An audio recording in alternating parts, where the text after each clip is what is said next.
Hey guys, Ethan here, and today I'm going to walk you through one way how to go about building a lather in a lather bowl. Some things you're going to need. First off, you're going to need your lather bowl. You're going to need a brush and your soap, and I like to use a little soap scoop.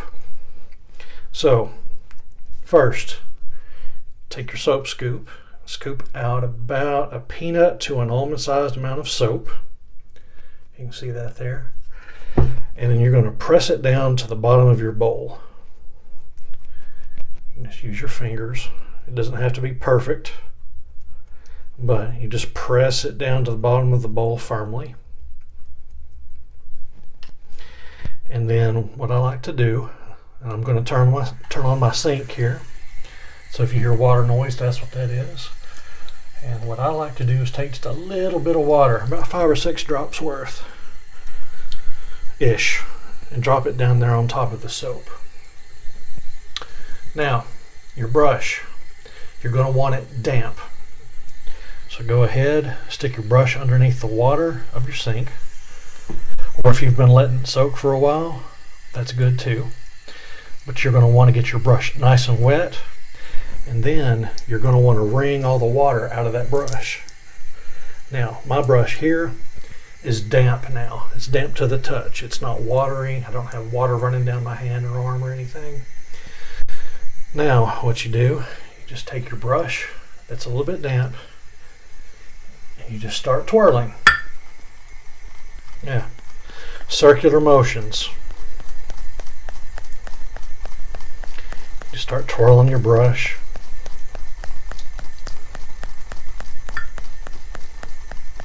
I think Bob Ross would say make happy little trees, but I'm not Bob Ross, so I'm just going to say, just make circles. Go the opposite direction. Now, because there was very little water in there, it's going to be pasty at first, and that's fine. That's what you want. The key to this method is just slowly introducing a little bit of water each time. And how you do that, you take your brush and you just put a few drops of water on the tip of the brush. That's all you're doing. Slowly introducing water, using your brush to agitate the soap to build the lather. Now, I am going to issue a disclaimer here. This method may take you a few minutes, and that's fine. Anything that's worth doing well, take your time with it.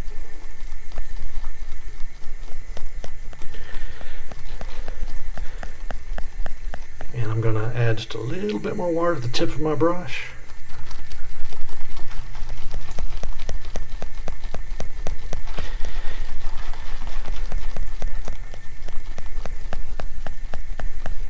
As you can see, each time I add just a little bit of water to the tip of the brush,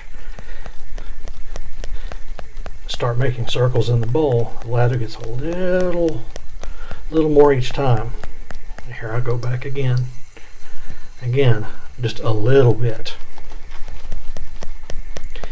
Now there are people out there that will slowly introduce water to their lather by using tiny little squirt bottles. That's fine. That's a great way to do it. Now, once you start getting the lather built, don't be afraid to be aggressive with it. You're not going to hurt the bowl. You're not going to hurt your brush. You're not going to hurt the lather.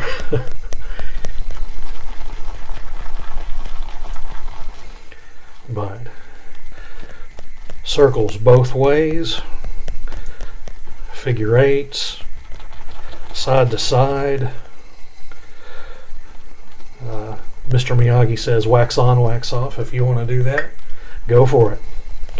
Now, as you can start to tell, the lather's starting to build a little bit more now.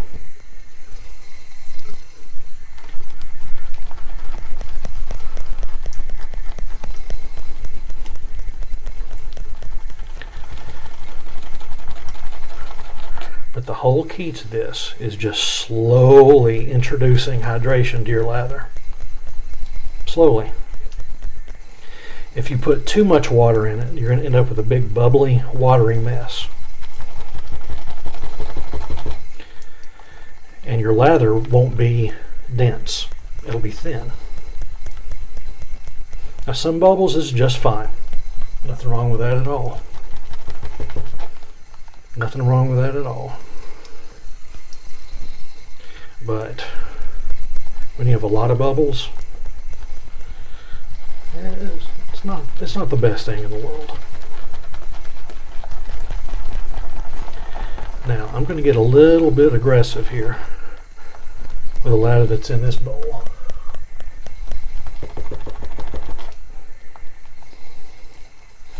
But the more you practice this method, the better off you'll be at it. And different people like the consistencies of their lather different ways. Some people like them thicker and denser than others. Others like them thinner. Both ways are fine. It's all up to you, what you like best.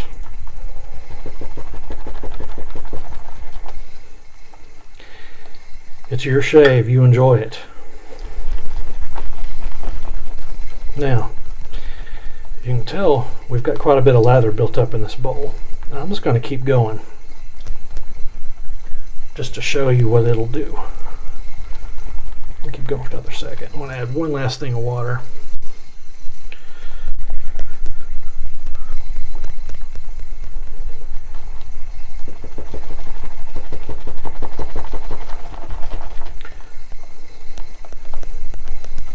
Now, as you can tell in this bowl, we have probably enough to do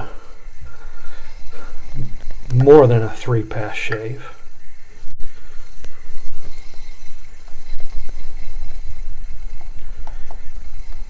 But, like I've said, the more you practice this, the better you're going to get at it.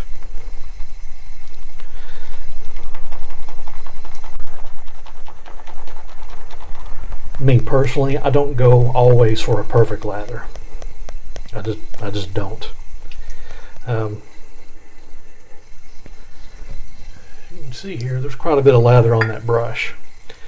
I definitely have enough here for a 3-pass shave. Some things to look for to let you know your lather's about ready. You're going to want to see a little bit of a sheen to it, a little bit of a shine to it. If you twist it in the light, I don't know what's picking up on camera there, but you're going to want to see a little bit of a shine to it. And that lets you know that it's hydrated enough. And it'll be nice and slick on your face whenever you go to shave with it. Yeah. And I'd say that lather right there is ready to shave with. If you're curious, this particular soap is our Mochaccino shaving soap from our house brand. Big thick lather there. I wish you guys could smell our bathroom in the HQ here. It smells just like coffee. Now, I'm going to say something here.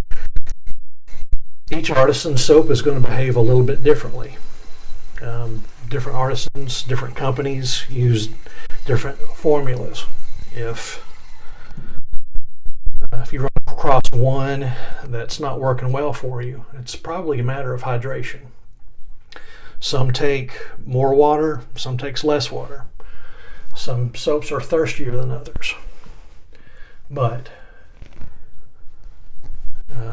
almost all of the soaps that have been out on the market for a while are good quality soaps. So if you encounter a soap that's new to you and it doesn't behave like you're used to, if you think you have problems with it, experiment with it, practice with it. You may find that you have to use a little bit more water, a little bit less water, maybe even a different brush with it. So anyway, I hope that helps. And yeah, That's one way you go about building a lather in a lather bowl. See you next time.